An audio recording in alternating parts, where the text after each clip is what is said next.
In this video, I'll show you the 3 worst ways to water your garden and how to fix them. And at the end, I'll share the biggest watering mistake you might be making even when you're doing everything else right. That's quietly costing you your harvest. Mistake number 1 is overwatering. When the roots get too much water, they can't breathe and the plant stops producing. So here's what that looks like. The leaves start turning yellow and the growth slows down. And most people think they need to fertilize it or it's a disease, and it's usually neither. If it were a disease, you'd see spots or damage. If it were nutrients, you'd see new growth after feeding.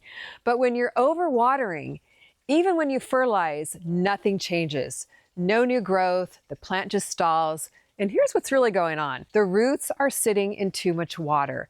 They can't get oxygen, so they just stop working. And when that happens, the plant may stay alive, but it won't produce. So here's the fix. Only water when your plants need it. And here's how you know your plants need it. You don't guess, you check. Check your soil. Stick your finger in a few inches down. Now I know you've heard me say this before because it does work. If it's cool, damp, or slightly moist, when you feel down in there, don't water. If it's dry, that's when you water. When it's hot, you'll check more often. When it cools off, you'll back off on watering. And after rain, wait a few days to let the soil dry out a bit. And within a week or so of watering correctly, new growth starts picking up again, flowers start coming out, and fruit starts setting. Now here's how I was able to stop overwatering. You all know I've been using drip irrigation for many years, but what made the difference for me is that I started using a drip system that allowed me to install water control valves at each bed, because not every bed needs the same amount of water. So now I'm not watering everything the same. I can control how much water I use in each area. If one bed stays wet because it's partially shaded like this one here, I turn it down a bit. And if another bed dries out faster because it's in the full sun, I can bump the watering up. So I'm not overwatering anything. I can control how much water each bed gets. Now the system I use is Mr. Landscaper. The link is in the video description. And I'm telling you, after the first year using it, my garden has never looked better. It was a real game changer for me. So resist the urge to overlove your plants by overwatering, and you get a lot more harvest because of it. Mistake number 2 is underwatering. Now this is the opposite of overwatering. When you're not watering enough, the water isn't reaching the roots and the plant goes into stress and production drops. So here's what that looks like. You see the plant wilt, you do a quick pass with your hose, it perks back up and it looks like everything got watered, but it didn't, because the next day it's wilting again. That's a sign of underwatering. Now here's what's going on. The top layer gets wet, but deeper down where the roots are, it's still dry. And the roots grow where the water is. So if you're only watering the surface, the roots stay shallow, and shallow roots dry out fast. This stresses the plant, and then your harvest drops. So here's the fix. You need to get the water down to the root zone.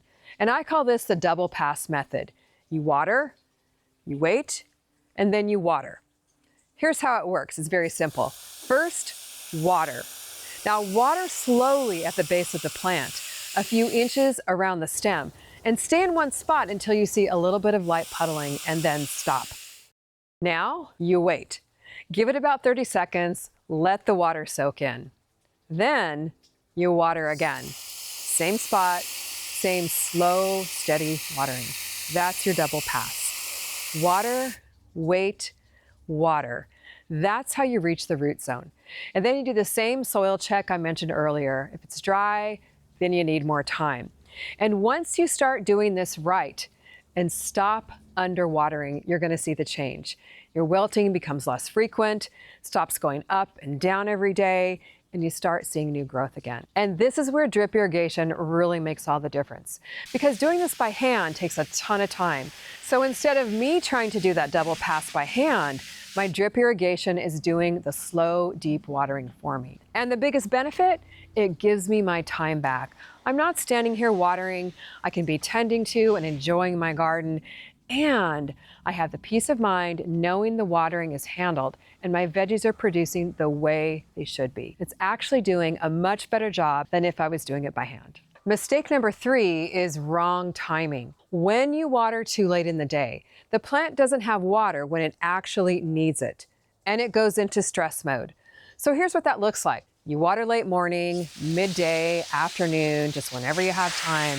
Come back out a few hours later, and the plant already looks stressed again. The leaves are drooping, it just kind of looks tired. The plant looks like it's just running out of steam. Now here's what's going on. The heat hits later in the day and the plant starts losing water fast. And if it wasn't watered early in the day, it's already behind, losing water faster than it can take it up. So even though you watered, it still struggles because it didn't have water when it needed it. So here's the fix. Water early. The morning is ideal before the heat ramps up. And when you water, use the same double pass method I just mentioned.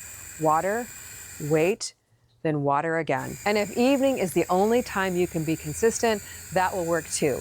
But I recommend, if you can, water in the morning because you're setting the plant up for the heat of the day. And once you start watering at the right time, you'll see such a huge difference in your plants.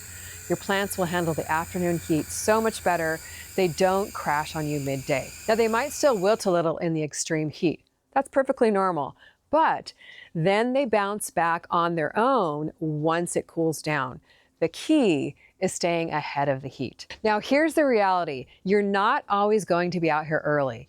And watering only works if it's consistent. So this is where a timer changed everything for me. I run my drip irrigation on a timer. So it runs on autopilot, whether I'm out here early or not. I set it to run early in the morning, so it's done before the heat hits. I'm not guessing, I'm not missing it, and I'm not falling behind. The plants are able to handle the heat, so I'm not chasing watering, running out in the middle of the day. The timer handles it for me. It keeps my watering consistent and at the right time. Number 4, this last one is uncontrolled overhead watering. You can fix everything we've talked about so far and think you're doing everything right. This is the one that quietly costs you your harvest. Here's what this looks like. You're out here with the hose, spraying, maybe running sprinklers, just blasting water everywhere, trying to hit the whole garden at once.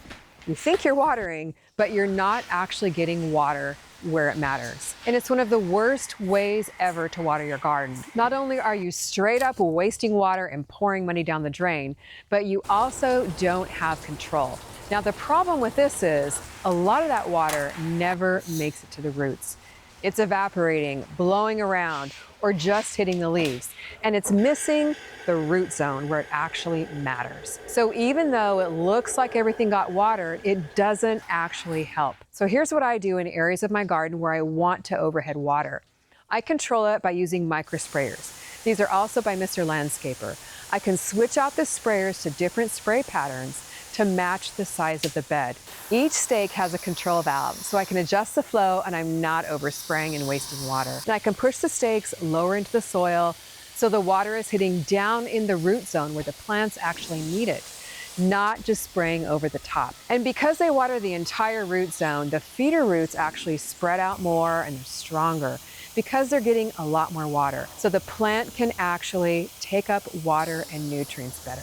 And what that means is the roots are stronger and can support the plant better, and the plant produces more fruit.